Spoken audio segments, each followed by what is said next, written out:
Most days I'm fine. At least, that's what I tell people when they ask how I'm doing. But deep down inside, if I'm being honest, most days I have doubts. Do I have enough money?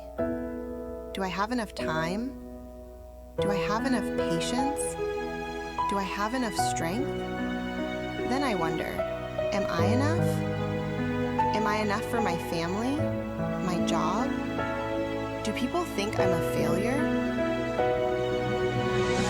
The truth is, we are not enough on our own, but Jesus is.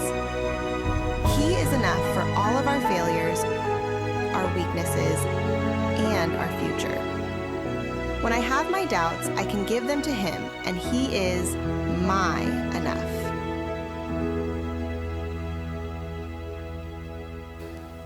Well, we just had an incredible Resurrection weekend, and I just want to thank everybody that did their normal stuff and then some. That was an intense week, and we had over 600 people that came and visited one of our weekend services. If you put that next to what happened that whole week, we had over 800 people that came and played part in one of our services that we offered that week.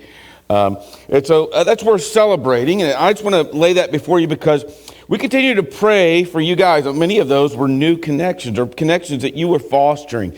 And so as you continue to share the Lord with those people, we are in partnership with you. We pray with you as people investigate who this is and who they are and what they need. It had been one of those weeks, you probably have had them yourself, where it was a long, super long day. I get back, it's late, and I get back and I open up the microwave and I find that my breakfast sandwich that was in there, right? You've done that? And it's like, okay, and coffee that you poured and you forgot and all that sort of thing. And it made me kind of smile. Not that I didn't eat, that didn't make me smile, or I didn't have my coffee, or that I was simply busy. It just reminds us the lyrical beat in which we run our lives a lot of times in such a pace that, well, we forget sometimes the simplest of things, don't we? And so just, like many of us, we go through the paces of our days. Many of us, we have lots of responsibilities, lots of things to get done that are professionally. We have, business owners. We have, community leaders. We have people shaping culture, and not just, across the world, but in our own community. We have people, who are first responders that run to those that are in need. We have people that are constantly shaping children's lives. We have, homes that are shaping hope. Full of all of these markers. And when we think about our full lives, we think about all the good things, and then we think about all the things that we'd probably rather not do. And I want us to consider, as we walk through these next few stories, we're going to step back into where we left off before kind of the celebration of the holidays of Palm Sunday and Resurrection Sunday. And we're going to be in chapter 6 today in Mark, and we're just going to pick up where we left off. Now, remember, the disciples had been off doing ministry, okay?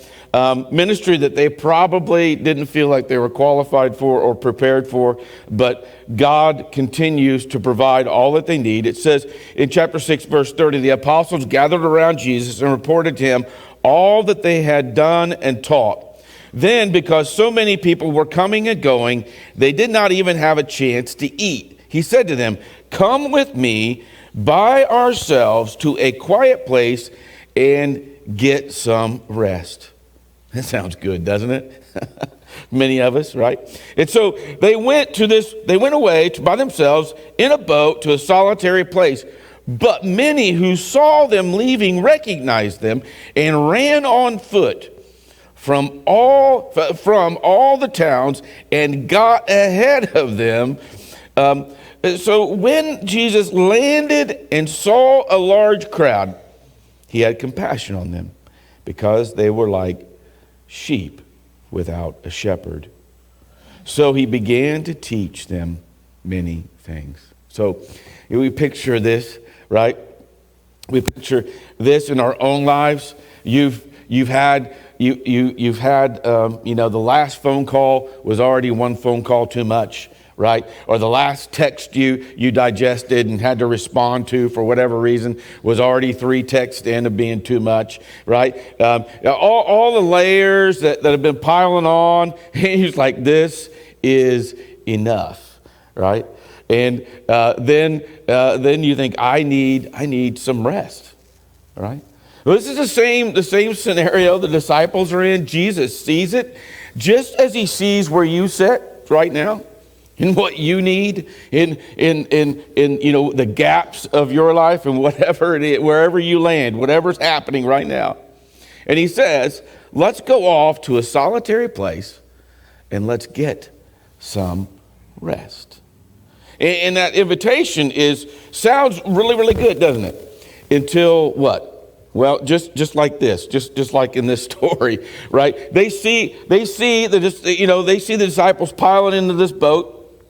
They're like, hey, what? They're going to land somewhere. We will run ahead of them and beat them there. And that's exactly what they do. Can you imagine? And you're thinking you're going to disembark the boat, right? And you're like, okay, now we're going to have this cool, relaxing retreat with Jesus, right? We need to rest. And they get out, and the crowd that they left now is even bigger when they arrive on shore. And I don't know about you. A lot of times when I see a crowd, compassion is not the first thing that comes to my mind. Maybe that's you, but it's like, how in the world? What is going on? How do I get out of here, right? But Jesus doesn't. He is not. He is capable in every way, beyond us to handle any kind of depth and volume of relationship, right? And he describes them like sheep without a shepherd. And he begins to teach them. The first thing I just want to draw out to us is number one, just rest. It's always, Jesus is always the one. God's always the one that sets our pace, or if you'll allow him to set your pace. Many times it's us that sets our own pace, isn't it? And rest is not just a suggestion; it's a command. And when we think about the disciples and what they had just been through, if you've ever been on a short-term mission trip, what re-entry's like. No matter how long or how short the trip has been, you're on the plane or on the bus or in the car on the way back, and you're like, all the good things are rolling through your mind of what happened, what you got to take part of, what God is doing, and you need to begin, and it begins to sit in, right? It's like, oh my gosh, Monday, I have to go back to work, right? And you're like, what have I done? And I just spent my vacation, doing this. And it starts to add up, and re-entry is levels and levels of an emotional ministry that is compounded over a short period of time. And then you like, boom, I'm back into it. And you think, oh, I need a rest. I need a vacation from the trip. And if you're like me, you've been on vacations where you've needed a vacation from the vacation, right? In I often think of the Old Testament rhythms with Elijah. When he experienced burnout. Before that, he was just hours before this, he's raining fire down from heaven. He is having this battle between a false God and a real God. And God shows up in this real way. And it's huge and it's mammoth. And then at the end of that, he's totally empty. There's nothing left. And he goes and he runs and he hides under a tree. Right? And God meets him there. God meets him there. He doesn't scold him. Doesn't say, I wish you had a little more endurance, right? If you'd lean into me a little more, I'd give you what you need. He just lets him rest. And I've said this before, but for some of us, the most spiritual thing we can do is take a nap, have a snack, rest, right? Our lives are busy. And let me just go through a couple of things that aren't rest. And I think you know these things. But first, let me read what David writes about this in Psalm 23. The Lord is my shepherd, I lack nothing. He makes me lie down in green pastures. He leads me beside quiet waters. He refreshes my soul. He guides me along the right paths for his name's sake. You know, it just sounds relaxing, doesn't it? It sounds inviting. But rest is not escape. Many times we're like thinking this vacation or this trip will fix whatever it is. But rest, it's a life of alignment with God. That's what it is. And so what rest is not? Well, scrolling on your phone is not rest. After long weekends of ministry, I'll sit down Sunday nights and the first thing I'll do is pick up the phone and start scrolling. That's the worst thing that I can do. I don't know about you, but I do not get any fulfillment. It's actually the opposite that I get from that, right? And so we let Jesus set the pace. Now, if you're going to go home and there's some good sports thing on, right? You can turn on the TV, and as long as it's something you don't mind falling asleep to, right? Like the Masters. Does anybody watch that? Right? Some of us do. I know. I'm not kidding. Some of us do. And I get that. But you know what? For me, that's what it would be. It's like, and talk to anybody in my family, like, dude, it doesn't have to be not exciting for you not to fall asleep. And you just picture, they wait until I fall asleep, right? It's usually not long. But rest comes when we're in alignment with God. That's when real rest comes.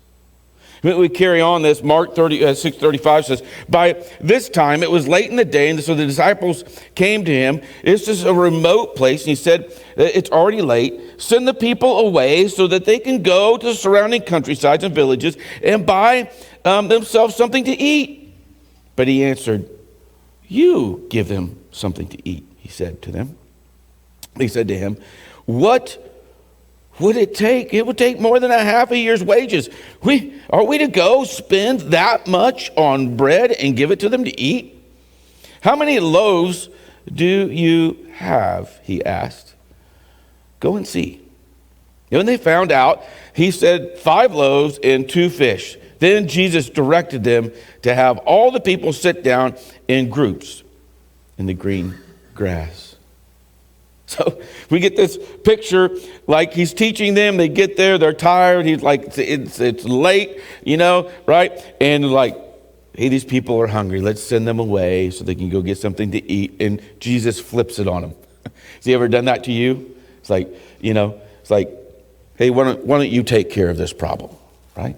Why don't you deal with it instead of kicking the can down the road to somebody else? And you're like going, that doesn't sound doable, God. I don't have that kind of resources, right? And he simply just asks, what do you have?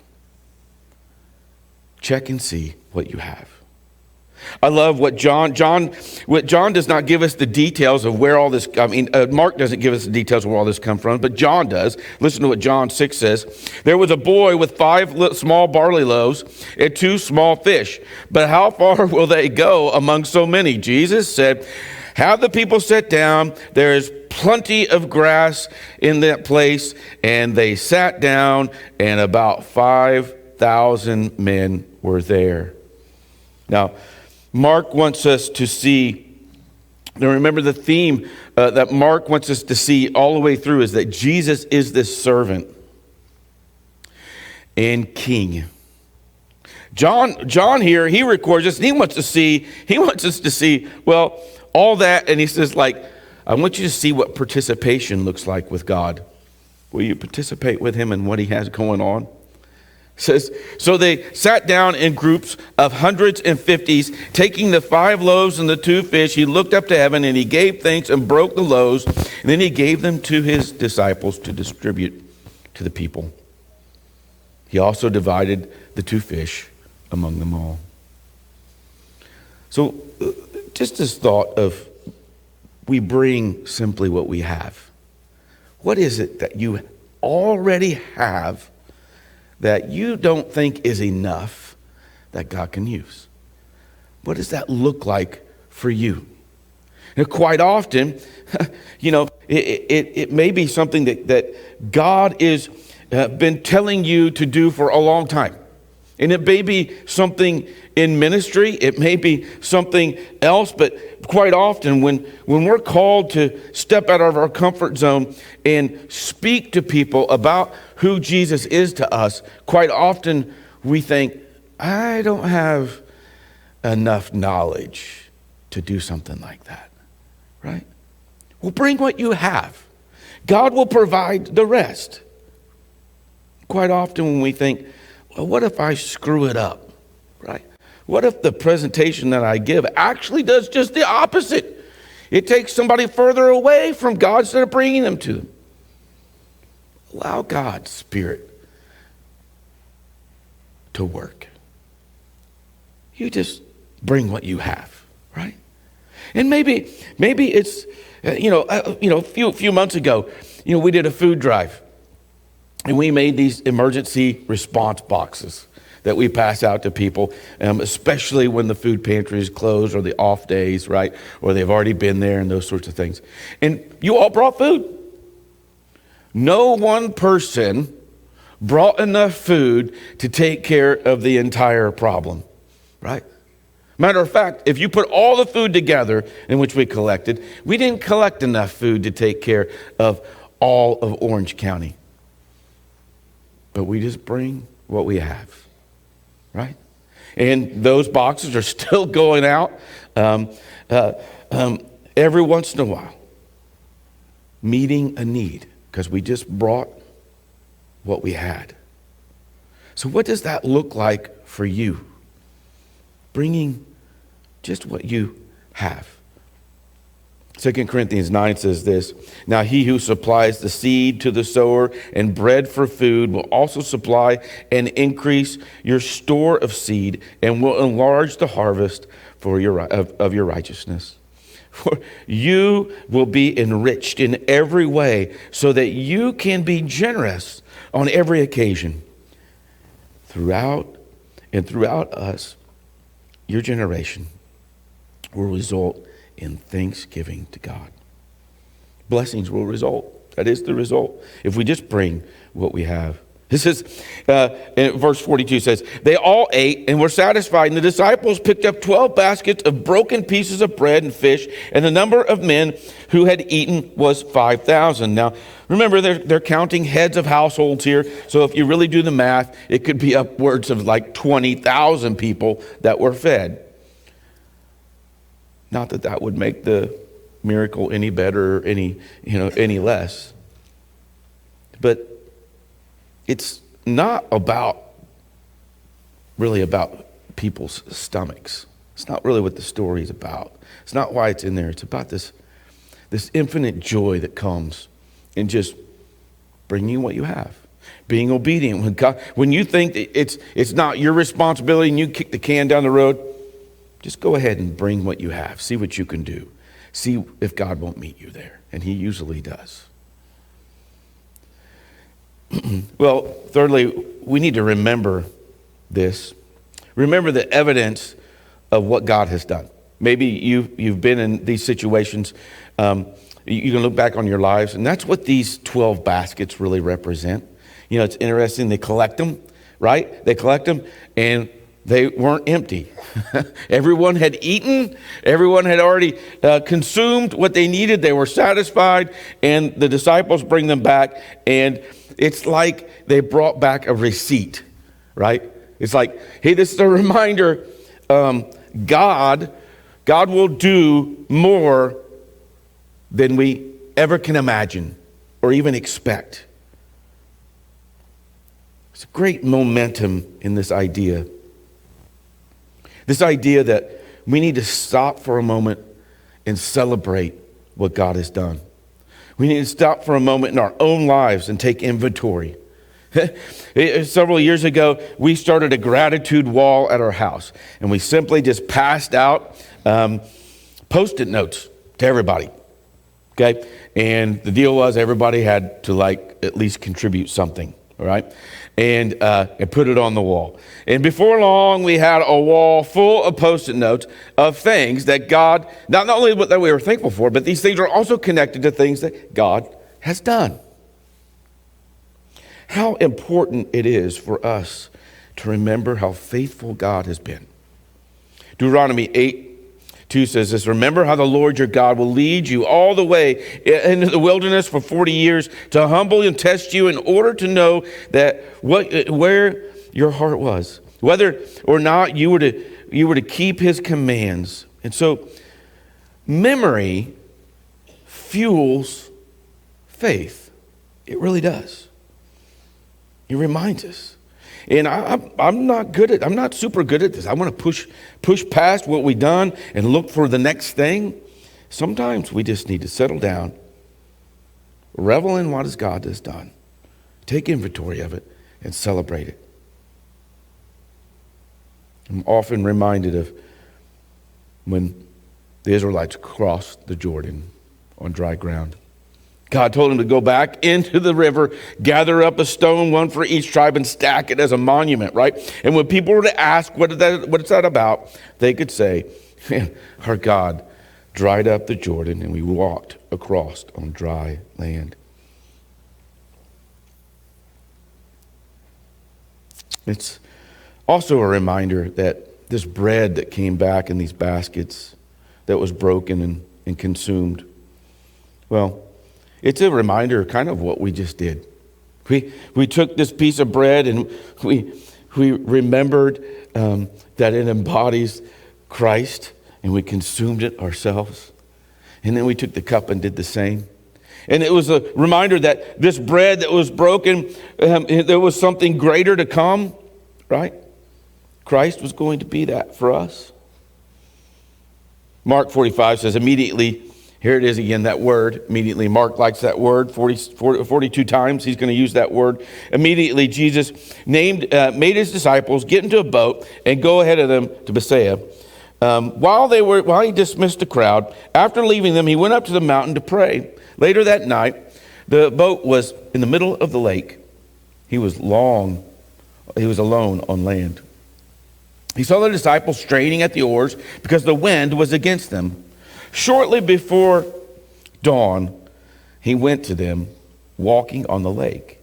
He was about to pass by them, but they saw him walking on the lake. They thought he was a ghost, and they cried out because they saw him, and they were terrified. Immediately, he spoke to them and said, "Take courage.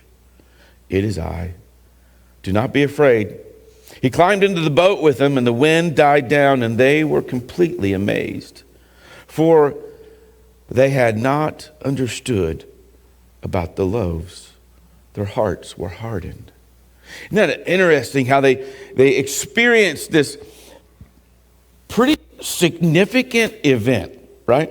That was kind of unexplainable. You know, God multiplies this food, all these people eat, and it says that they still didn't get it. And I think it's a reminder that miracles happen all around us, and we still don't get it. We still miss it. And so he sends them out in a boat, and they were rowing, and there's a headwind that meets them. Now, I don't know about you. I don't like headwinds in life. Sometimes we think, God, why is this so difficult? Especially in things that we've offered to God, and we've even said, look, God, I've offered all this to you, I've given all this, and still things are really difficult.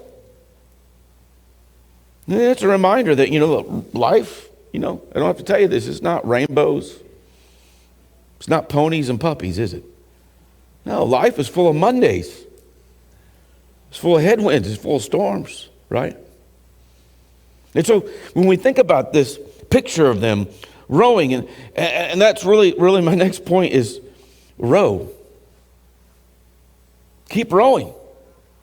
Keep rowing with courage, right? With determination. Even though it feels like we are not getting anywhere, row. Why? Well, because Jesus will meet you there. He promises you he will. This is a vivid picture. When it says that he was going to pass by, like how Mark says that, he was about to pass by. It was like he was going to wave. And he's like, I'll catch you guys on the other side, right? Now, I think this is a reminder of like Old Testament language here, right? You know, I think about when in Exodus 43, when Moses is on the mountain and God's getting ready to pass by, and he prepares Moses for that, right? I think, you know, again, of Elijah in Kings, in 1 Kings 19, when Moses, I mean, when he's on the mountain, and it comes in a whisper. You know, when God's people are alone, exhausted, and afraid, God reveals himself. He's not, you know, he's not slow in showing up. I love what Oswald Chambers says. He says, the remarkable thing about fearing God is that when you fear God, you fear nothing else. You know, this is hard for us because when we walk through hard stuff, it causes us to question. And that's okay. The disciples did the same thing. But I would just encourage you, keep rowing. Whatever the headwind looks like for you, keep rowing, and we row with courage. We move forward, whether you feel like you are or not. And Jesus comes and gets in the boat with us. He's the one that's with us. And he is enough. Pilots know this well, that they always want to know the wind direction. Because when they're taking off, they want to take off in the wind. You know, headwind is good for a takeoff. It gives more lift, shorter runways. When they're landing, they want to know what direction the wind is. They want to land in the wind because it makes for better landings, right? Less likely for the plane to stall, shorter runways, all of it. God uses things that we think are adversity in his hands. They are simply part of the plan. Mark goes on to say this. And when they had crossed over and landed at Gerasat, they anchored there. And as soon as they got out of the boat, the people recognized Jesus, and they ran throughout the whole region, carrying the sick on mats to wherever they heard he was. And whenever he met them, and whenever he went into the villages and towns or the countryside, they placed the sick in the marketplaces, and they begged him to let them touch even the edge of his cloak. And all who touched were healed. Right? This is the real beauty. You know, when Jesus comes on the scene, and when people realize who he is, and when they experience his grace, and it goes public. It is. It's not something that you can contain. I'm going to ask the band to make their way up. Galatians 6:2 says this, carry each other's burdens, and in this way you will fulfill the law of Christ. It may be just something that simple. You know somebody who has a burden, and you step in to help carry it. It may be a simple conversation. It may be money. It may be a car ride. It could be anything. It could be a meal. But you see, when we experience Jesus, it becomes very public. We can no longer just keep any of it, piece or parts of it, to ourselves. And so for us today, we share this hope that we have, that Jesus really is enough. That when we rest, we can rest wholeheartedly because we know that he is the one that holds all things in their places. Even the containment of the atom, he holds it in place all the way down to the minute thing, all the way up to the biggest thing that we can imagine. He is enough. And we remember that we just bring what we have. We just bring what we have. And then we celebrate what he's done. And when the wind blows, we just row, right? And it'll blow. Oh, close your eyes with me. God, we thank you. We thank you that you are more than we can imagine. You are more than enough for whatever we feel lacking in our lives. And most of all, Lord, you're the one that is enough to pay the price for us, for our sin. We're so grateful. God, we're grateful that we gather here and we are resurrection people. And it shows your power and that you are more than we can imagine. And so, God, I just pray, remind us of these things. Make us people who bring what we have, who rest in you, who celebrate you. And Lord, we row with courage, even in the headwind. And then we tell all who you are.